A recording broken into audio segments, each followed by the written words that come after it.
পেজে video quality তো ভালো, আমি প্রতিদিন পেজে ভিডিও আপলোড দিচ্ছি, অনেক সময় দিতেছি, তারপরে আমার পেজে ভিডিও ভাইরাল হচ্ছে না, রিচ এঙ্গেজমেন্ট বাড়ছে না, ফলোয়ারও বাড়ছে না। কিভাবে ফলোয়ার বাড়াবো, কিভাবে ভিডিওতে ভিউ নিয়ে আসবো? 2025 সালে এসে হাজার হাজার কন্টেন্ট ক্রিয়েটরের ভিতরে আপনার ভিডিও ভাইরাল করতে চাইলে আপনার ভিডিওটা অবশ্যই শেষ পর্যন্ত দেখবেন, কারণ শেষের টিপসগুলো অনেক বেশি ইম্পর্টেন্ট। আমি 6টা টিপস শেয়ার করব, 6টা টিপসের ভিতরে প্রত্যেকটা টিপস আপনাকে পালন করতে হবে, তাহলে আপনার ভিডিও ভাইরাল হবে। 1 নম্বর টিপস হচ্ছে আপনি ইউটিউবে আর ফেসবুকে যদি দোনোটার ভিতরে যদি একই সাথে যদি কাজ করতে চান, তাহলে মনে রাখতে হবে ফেসবুক ইউটিউব কিন্তু অ্যালবেন কিন্তু এক না, দোনোটা কিন্তু পুরো আলাদা।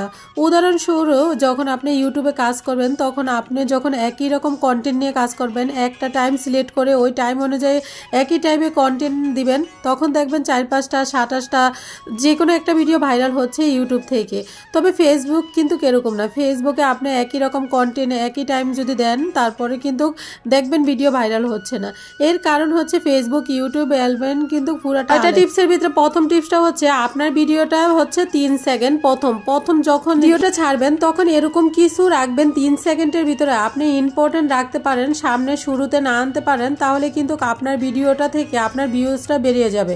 এবং ভিডিও এডিটিংয়ের সময় চেষ্টা করবেন এবং ইম্পর্টেন্ট গুরুত্বপূর্ণ বিষয় আপনি প্রথম 3 সেকেন্ড রাখার জন্য।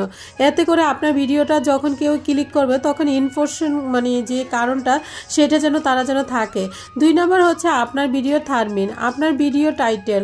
আপনার ভিডিও থাম্বনেইলটা যত বেশি ইন্টারেস্টিং সুন্দর হবে, তত কিন্তু ওই ভিডিওটাতে ক্লিক করার চান্স বেশি থাকে। আপনারা চেষ্টা করবেন এই জিনিসটা থাকে সেটাই ভিডিওতে থাম্বনেইলে রাখার জন্য, যেটা নাই সেটা রাখার জন্য চেষ্টা রাখবেন না, তাহলে দেখবেন আপনার ভিউজটা কিন্তু ক্লিক করে চলে যাবে, এতে করে রিচ এঙ্গেজমেন্ট ডাউন হয়ে যাবে। তাই চেষ্টা করবেন আপনার ভিডিও থাম্বনেইল অনুযায়ী আপনার ভিডিওটা তৈরি করতে হবে। থাম্বনেইল সম্পর্কে যারা জানে না তাদেরকে ছোট করে বলবো, আপনারা যখন ভিডিও দেখেন সুন্দর একটা পিকচার আসে, ওই পিকচারটাই থাম্বনেইল বলে। নাম্বার হচ্ছে আপনার ভিডিও টাইটেল। আপনার ভিডিও টাইটেল আপনি যেটা রাখবেন সেই টাইটেল দেখে কিন্তু আপনার ভিউয়ার্সরা আপনার ভিডিওটা ক্লিক করবে। তো টাইটেলের মধ্যে কিন্তু ভিডিওটা যদি সব লিখিয়ে দেন, তাহলে কিন্তু আপনার ভিউয়ার্সরা কিন্তু ক্লিক করবে না। এই জন্য টাইটেলটা একটু সার্চ করে রাখার চেষ্টা করবেন, যাতে করে ভিউয়ার আগ্রহটা বাড়ে, ভিউটা ক্লিক করে যেন সেইটা যেন। 4 নম্বর হচ্ছে আপনার পেজে ক্যাটাগরি ও ভিডিও আপলোড করা।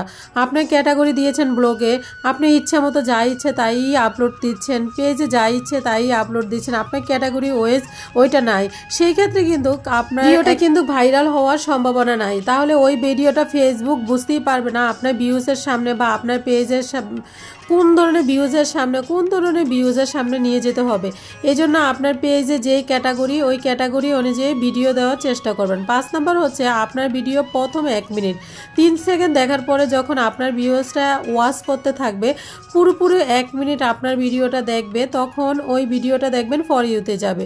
সো আপনার ভিডিও এডিটিংয়ে এরকম কিছু রাখবেন যাতে করে আপনার ভিউজটা 3 সেকেন্ড দেখার পর আপনার ভিডিওটা বের না হয়ে মোটামুটি 1 মিনিট পর্যন্ত আপনার ভিডিওটা স্ট্রেট করে, এতে আপনার ভিডিওটা ভাইরাল হবে। 6 নম্বর হচ্ছে আপনার ভিডিও মোস্ট ইম্পর্টেন্ট হচ্ছে আইডি। আপনি রেগুলার একই টাইমে ভিডিও দেওয়ার জন্য চেষ্টা করবেন। আপনার পেজে অথবা ড্যাশবোর্ডে গেলে দেখতে পাবেন কোন টাইমে ভিডিও আপলোড করলে আপনার পেজে বেশি রিয়াকশন, কমেন্ট, লাইক আসছে। সেই টাইমটা যদি আপনি মেনটেন করে যদি ওই টাইমে যদি বড় ভিডিও বা রিলস, ছবি, লেখা পোস্ট ওই টাইম অনুযায়ী যদি আপলোড করেন, এতে কিন্তু আপনার পেজে ভিডিও ভাইরাল হবে এবং রিচ এঙ্গেজমেন্ট, ফলোয়ার সবকিছু ভালো লাগবে। ভিডিওটা ভালো লাগলে শেয়ার করে দিবেন।